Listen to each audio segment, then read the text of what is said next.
Emergency systems exist to confirm one thing, that someone was there. These systems don't guess, they don't imagine, they don't make mistakes. At least, that's what we're told. The first time the system got it wrong, it didn't sound like an emergency.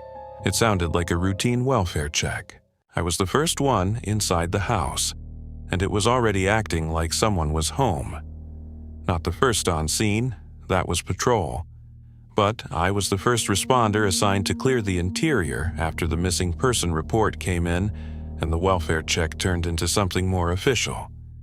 It was a quiet call. No sirens, no urgency in the dispatcher's voice. Just an older woman who hadn't answered calls in a few days. Neighbors concerned. Family out of state. The kind of call that usually ends with someone embarrassed but alive. The front door was locked. No damage, no broken glass. The lock turned smoothly when patrol used the spare key the neighbor had given them. Inside, the house felt paused. Lights were on in some rooms, off in others. A lamp glowing in the living room. The TV off, but warm to the touch. Shoes by the door, a purse hanging on a hook, strap neatly looped. No signs of a struggle, no mess, no smell. I cleared the rooms one by one. Bedroom, bathroom, kitchen, laundry. Everything looked lived in. The bed was made, the bathroom sink was dry. The fridge had groceries dated from the week before. A half-used loaf of bread, milk, still cold. There was no one there. We called it in as a confirmed missing person. Standard procedure. I stayed behind while patrol handled notifications. Before I left, I did one more walkthrough. Not because protocol demanded it, because something about the house made me uneasy. It didn't feel empty. I noticed the thermostat first. Set to 72. Programmed schedule active. The display showed it had adjusted itself that morning at 6:30 a.m. That caught my attention. I asked the neighbor when she'd last seen the woman. 3 days ago, he said. She waved when she brought her trash bins back in. 3 days, I noted it. Probably nothing. Timers exist. Smart systems do their thing. I left. The next day, I was assigned back to the case. Not because of new evidence, because of activity. The house alarm company had called it in, motion detected. Interior hallway, timestamp, 2:14 a.m.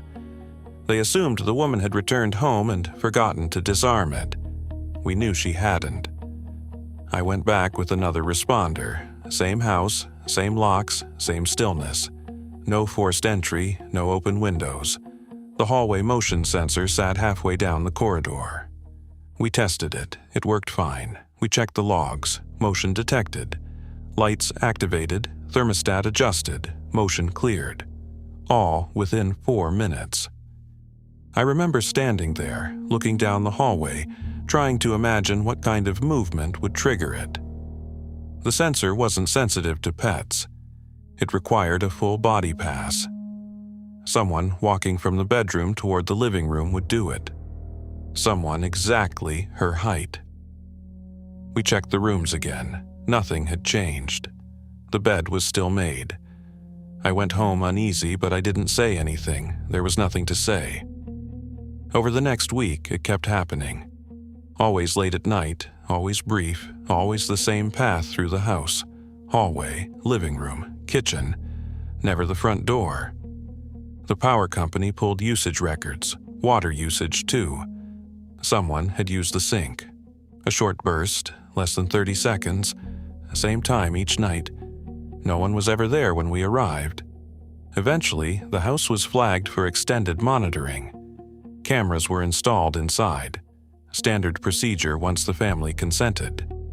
I reviewed the footage myself. Most nights, nothing happened. Then, on the 9th night, something did. At 2:17 a.m., the hallway camera activated. The footage showed the empty hallway. No distortion, no glitch. Then, the living room light turned on. The camera caught the light shift, but nothing else.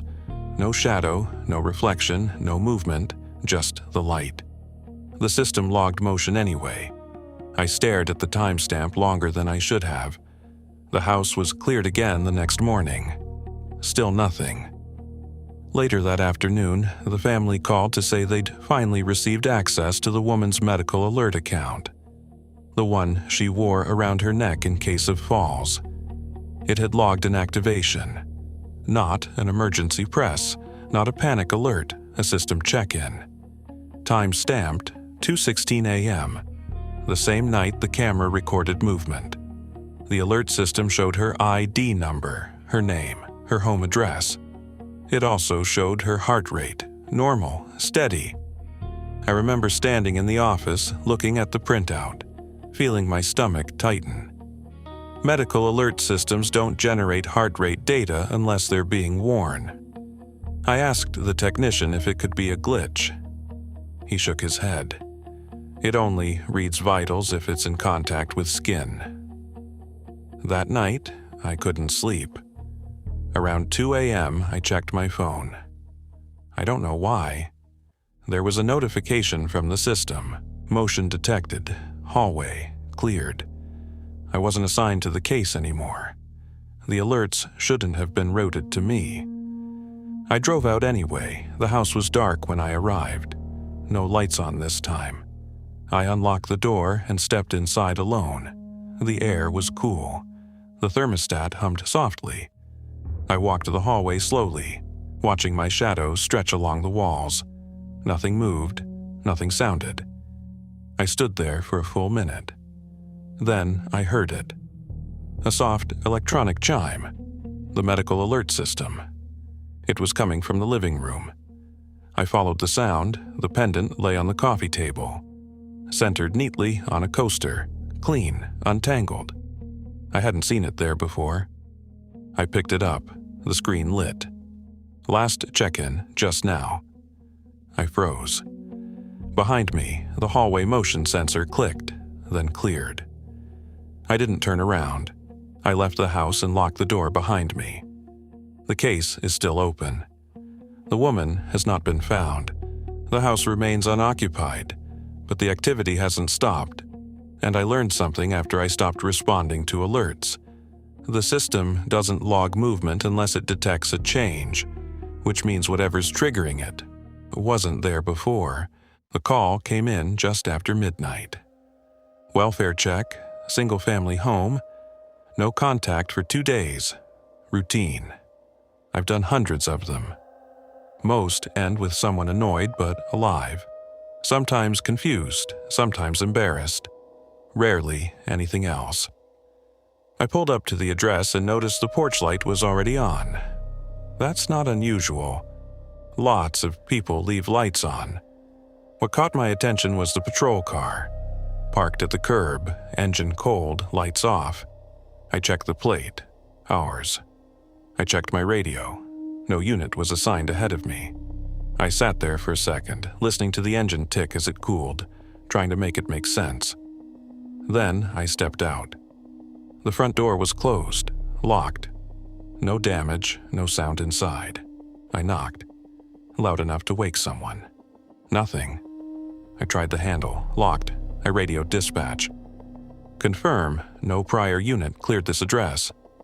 There was a pause, longer than usual. Then, stand by. While I waited, I noticed something on the door frame. A small yellow sticker. Easy to miss if you weren't looking for it. Welfare check completed. Date, time, initials, my initials. I stared at it, expecting the letters to change. They didn't. I hadn't been here before, I was sure of that. I'd been running calls non-stop all night. I could picture every stop. This wasn't one of them. Dispatch came back on. Negative, they said. You're the first unit assigned. I told them about the sticker. Silence, then that doesn't make sense. They told me to proceed with the check. I went around back. The gate was unlocked. The yard was clean, no footprints, no signs of movement. The sliding door was shut, blinds closed. I knocked again. Harder this time, still nothing. Protocol says if there's concern and no response, we make entry. I forced the back door. Inside, the house felt wrong immediately. Not messy, not disturbed. Paused. Lights were on in the kitchen. The sink was dry. The trash was empty. A clock on the wall ticked steadily, loud in the quiet. I cleared the living room first. Couch untouched. TV off, but warm. Then the hallway, bathroom, clean, dry towels, mirror spotless, bedroom.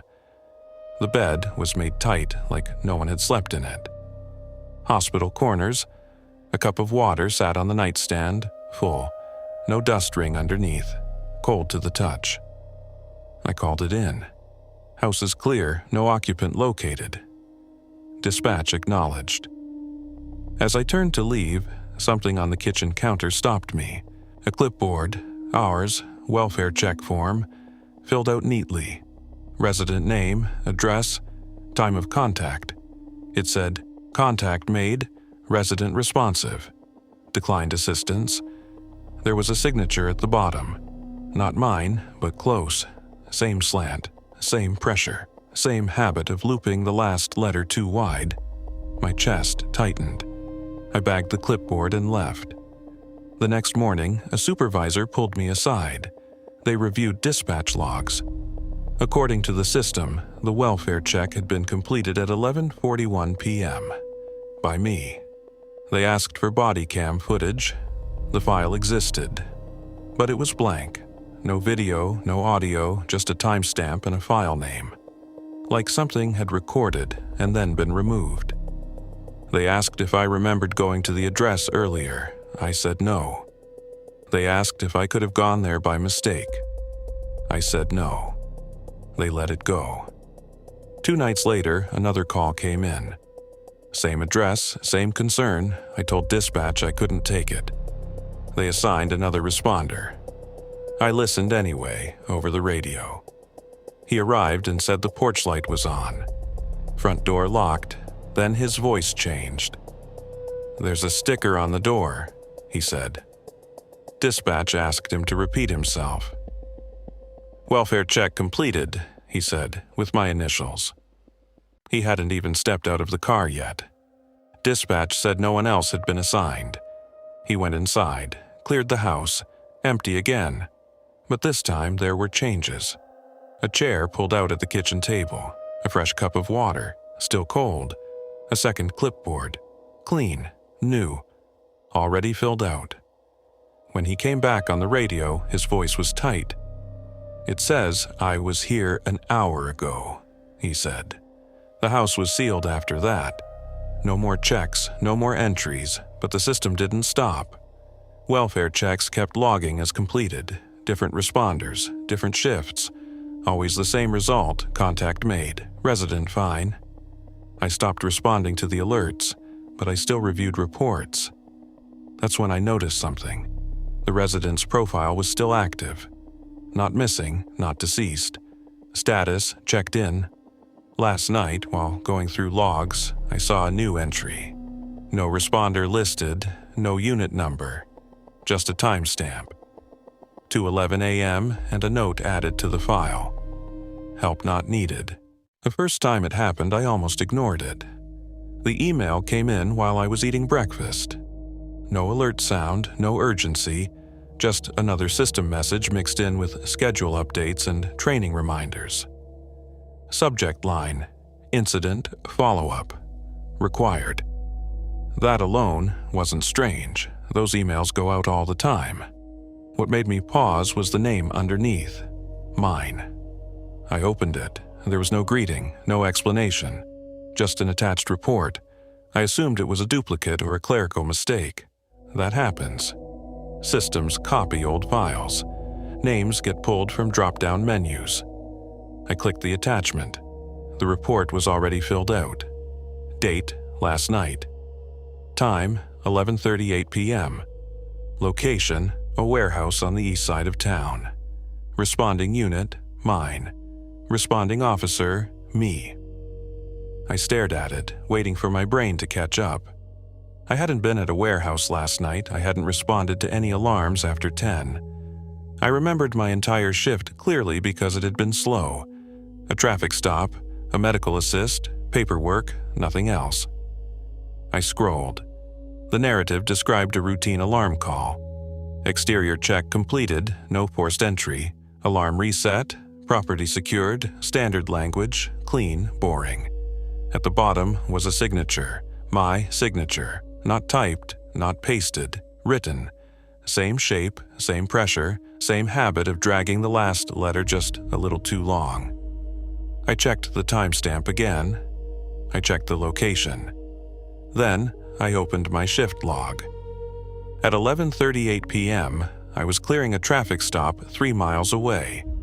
My dash cam confirmed it. My body camera confirmed it.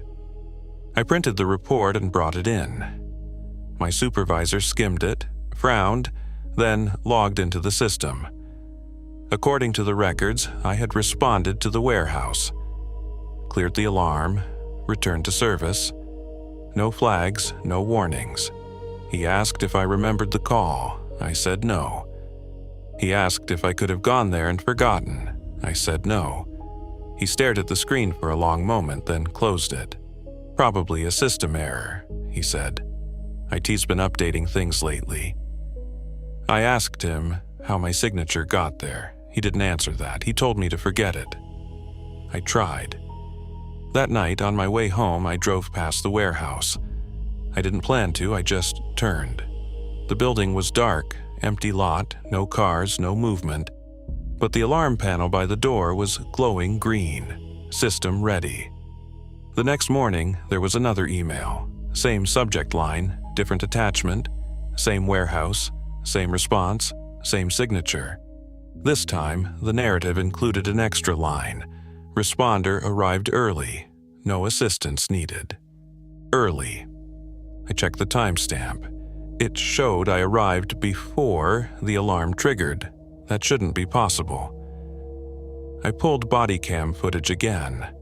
Found nothing unusual, but when I checked the file list, I noticed something new. A clip I didn't remember recording. 30 seconds long. The camera pointed down at the floor. My boots visible at the bottom of the frame. I wasn't moving, just standing there. Breathing. At the end of the clip, the camera tilted up slightly. The footage ended before it showed what I was facing. I reported it.